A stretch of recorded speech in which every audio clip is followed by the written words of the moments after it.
As the Chester bell rings, it is currently 6 p.m.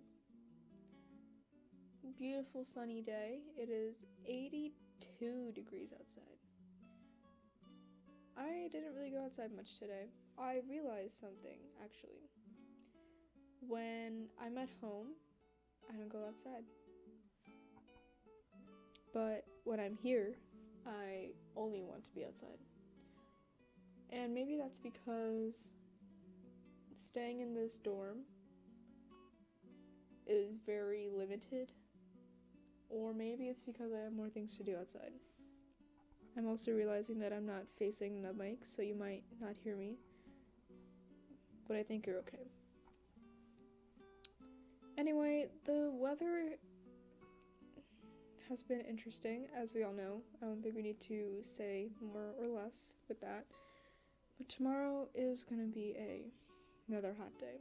I'm also not a weather channel, so I don't know why I'm telling you all the weather. You all have different weathers wherever you're listening or watching, whatever. But I'm just really ready for fall, and I think everyone is saying that. We have 2 weeks until the first official day of fall, and I am absolutely thrilled because I only really brought orange clothing, and it's not very appropriate to wear right now. Because at this moment, I am most comfortable with wearing a white t-shirt and jeans. But I cannot do that every day. So, I'm a little bit, struggling with what I can wear. Oh, and the AC is kicking back on again, everybody. So happy. Oh, I brought a Brita, like the water filter jug thing, and it doesn't fit in our mini fridge. Which is quite fine by me because I do enjoy lukewarm water. Okay, here is a little controversial conversation. I like lukewarm water, like room temperature water, when I'm not doing anything. You know, like if I'm not hot and sweaty, there's no need for me to drink ice cold water. It just makes me cold. I don't like being cold, despite me liking fall and, winter.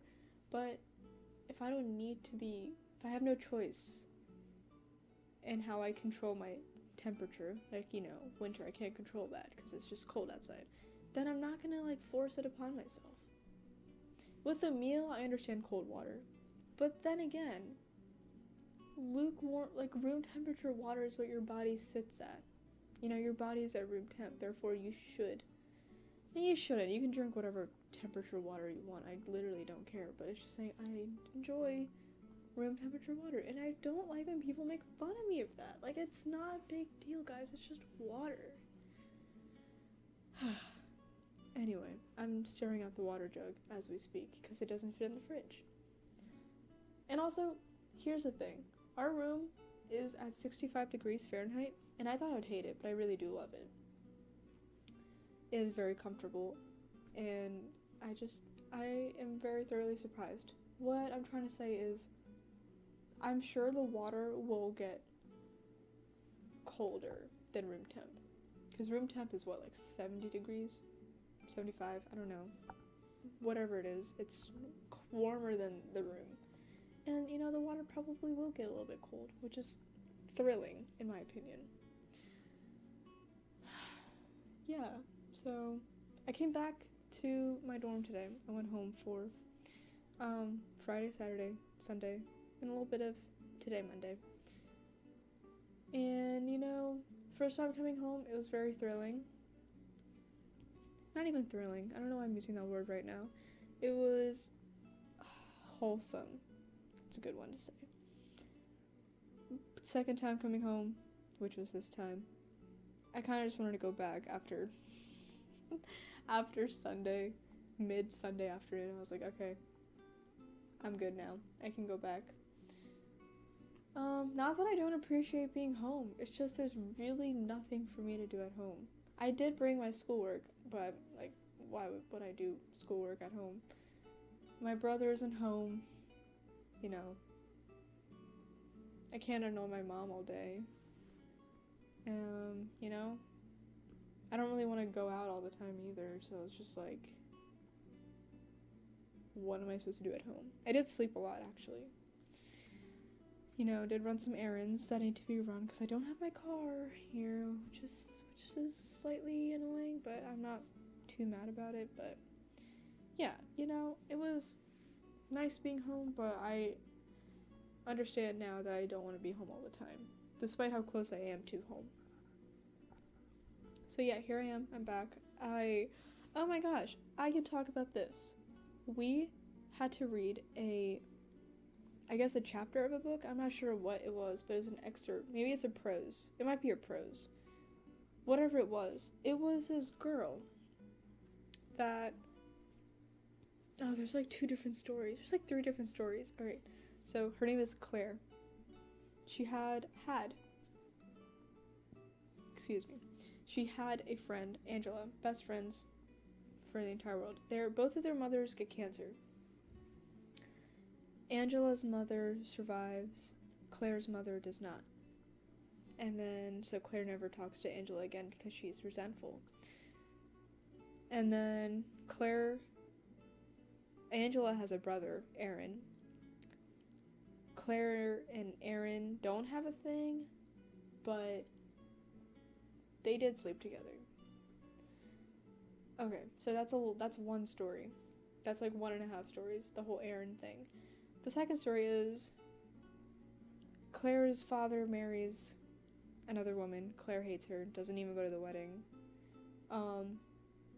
That's another story. Claire is in college, and she has a boyfriend that she doesn't necessarily like. She only is dating him because she wants to make her stepmom mad. It works pretty well. But he posts a picture of her on his Facebook in a bikini, but it's a Confederate flag bikini. And Claire is like, okay. They post a picture, she goes back to college after her vacation, and, you know, it blows up at the college.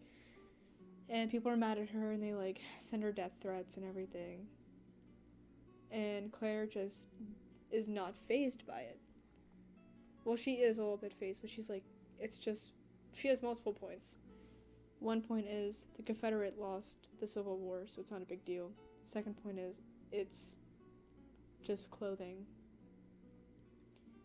And third point is, I honestly think that's it. Her third point is, why is she the one getting in trouble when people are sending her death threats, you know? But that's like a secondary point that she's making. But anyway, I don't know why our professor asked us to read this. I'm guessing he wants us to think about community. I mean, that's the whole theme of our entire semester, community. So I'm trying to, like, figure out where community can come from this, because throughout all of that, there's a social media community harassing her. Then there's the Confederate community that are, like, supporting her. And she's just very troubled. I'm going to bring back the point of Aaron and Angela again. So, you know, Claire and Angela, they were best friends. They don't talk anymore. They hate each other. Well, she kind of resents Angela because her mother's alive. And so Claire goes to a party to get drunk. And Aaron's there, and she's just mad at him. And she's like, I'm going home. And so she leaves the party, and Aaron's after her, like, let me drive you home. But, like, Claire's screaming like an idiot. And everyone thinks that, like, he's harassing her or he's, like, kidnapping her. So, like, there are a bunch of more dudes going after her and Aaron because he's driving her home. But Aaron, like, I don't even know. Basically, at the end, he dies. And so Claire, she has so many things pinned against her. Her mother dies. Angela is not her best friend anymore. Best friend anymore. Aaron dies, the Confederate thing. It's just it's a tragic story. But it was a very good story. I don't know why we're so drawn to tragedies. I was reading a book about that. Greeks' tragedies and us. And I didn't finish it. I couldn't really get that far because I didn't really understand what they were saying. And this is very recent too. Maybe like a week ago I just stopped reading it because within the story there are many Greek stories that I don't know. And a lot of it just went over my head, so I just stopped. So I'm hoping after I finish my current book, what am I reading right now? Walden and the Civil Disobedience. I'm very excited. I'm like only 20 pages in, but it's very good. I'm hoping that I'll reread the Greek book and figure out why we're so drawn to tragedies. Our life is a tragedy. Whatever. It was a very good read is what I'm just trying to say, and I'm excited to talk about it tomorrow in class. I did make a lot of notes. Social media is a crazy place. Whew. Okay. I think that's enough for today. I'm gonna go drink some water. And I hope you guys have a great day, great rest of your day, and week, and life. So, bye!